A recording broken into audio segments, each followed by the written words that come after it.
नमस्कार, मैं Jitendra Pratap Singh, motivational speaker, योग प्रशिक्षक, आप सभी के बीच में हमारे आसपास की परिस्थितियों से हम कुछ उदाहरण ले सकते हैं जिससे जीवन हम अच्छा सफल बना सकते हैं।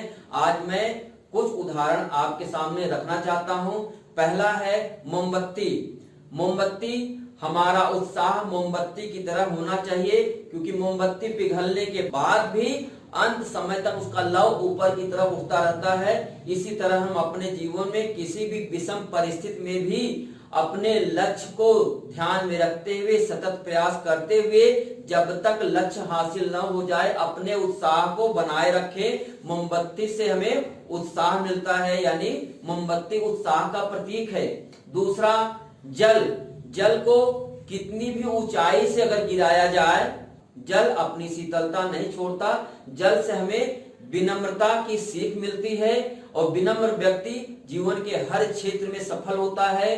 कहा जाता है चाणक्य सूत्र के अनुसार, वित्तेन रचते धर्मो विद्या योगेन रचते, मृदुना रचते भूपे, सती स्त्रिया रचते गृहम। यानी धर्म की रक्षा धन से करनी चाहिए और विद्या की रक्षा निरंतर साधना से, और राजा की रक्षा मृदु स्वभाव से, और पतिव्रता स्त्री से घर की रक्षा होती है। इसका उदाहरण हम देंगे प्रधानमंत्री नरेंद्र मोदी जी का, जो सन 2000 के आसपास 15 साल का कार्यकाल अपने मृदु स्वभाव के नाते, कुशल नेतृत्व कला के नाते समाज को डेवलप किया, विकास विकसित किया। उन्होंने अपने मृदु स्वभाव के नाते 15 साल गुजरात पे शासन किया और फिर सन 2014 में हमारे देश के प्रधानमंत्री बने। 2019 में जनता ने फिर उनको प्रधानमंत्री के रूप में स्वीकार किया। आज 2020 चल रहा है, तो मृदु स्वभाव हमारे जीवन में बहुत ही ऊंचाई पे ले जाएगा। साहस, धैर्य और विनम्रता आदमी को बहुत ऊंचाई पे ले जाती है।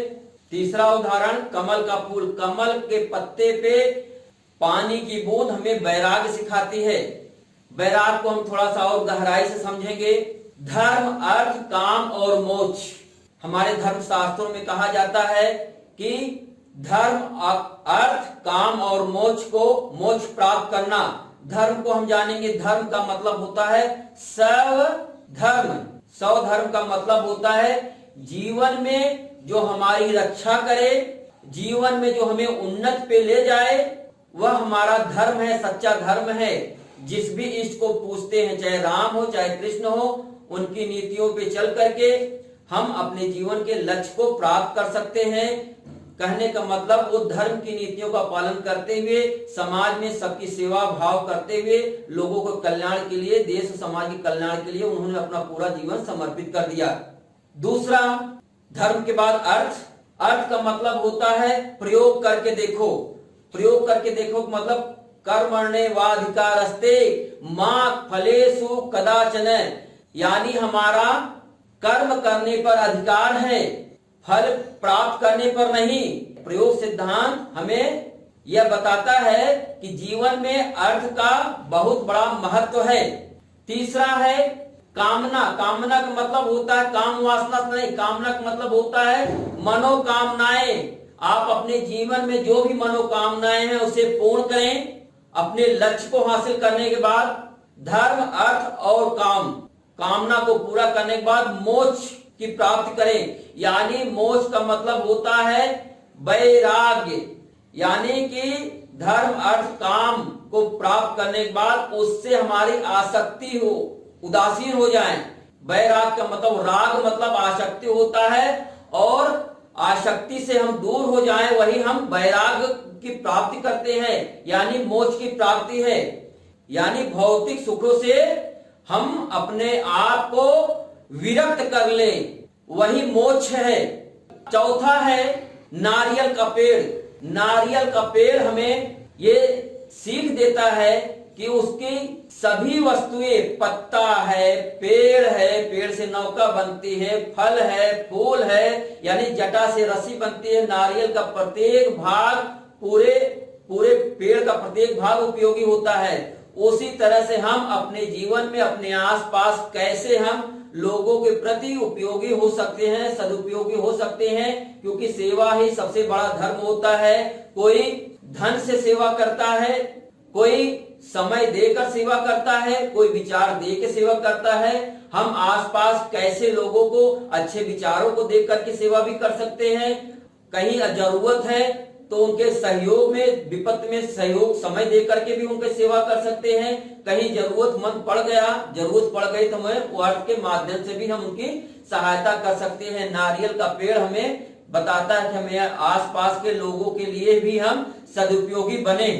रानी मधुमक्खी हमें ये सीख देती है कि रानी मधुमक्खी के चले जाने पे सारी मधुमक्खी चली जाती हैं। रानी मधुमक्खी हमारी आत्मा है, यानी हम अपने आत्मा का मार्गदर्शन मान करके, चयन करके हम अपने जीवन का मार्गदर्शन चयन कर सकते हैं, अपने आप को आगे बढ़ा सकते हैं। क्योंकि आत्मा के हम विरक्त होते ही हम विकृत माइंड हो जाएंगे, दिग्भ्रमित हो जाएंगे। अपना मार्गदर्शन हम करें और हम अपने जीवन के लक्ष्य की तरफ हम आगे बढ़ें।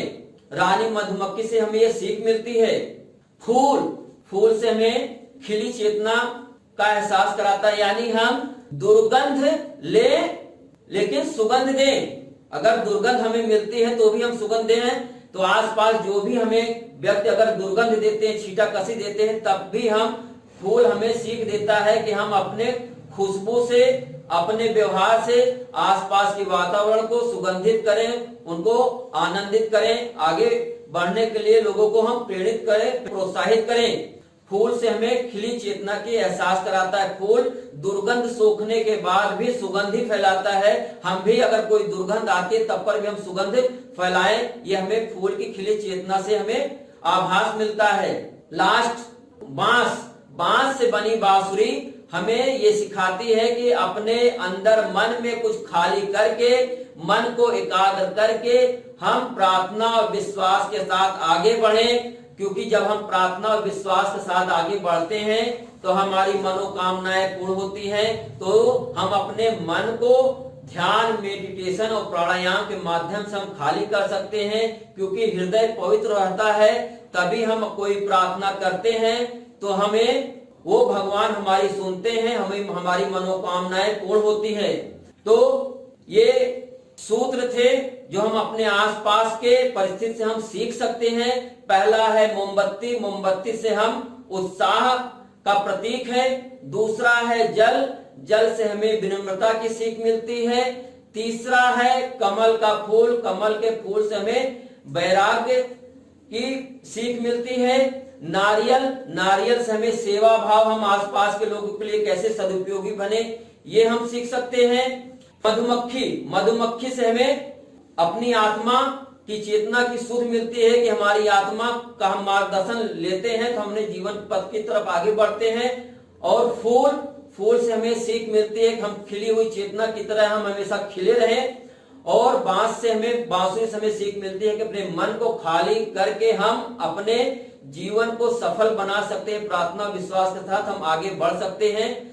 तो ये सब सूत्र हैं, ये हमने एक सूत्र में आप सबको देने की कोशिश की है। अगर ये वीडियो आपको अच्छा लगा है तो इसे आप लाइक करें, ज्यादा से ज्यादा लोगों को शेयर करें। अभी तक आपने मेरे चैनल को सब्सक्राइब नहीं किया है तो सब्सक्राइब अवश्य करें। फिर अगले वीडियो में हम आपसे मिलेंगे, तब तक के लिए आप सभी को मेरा प्रेम पूर्वक नमस्कार।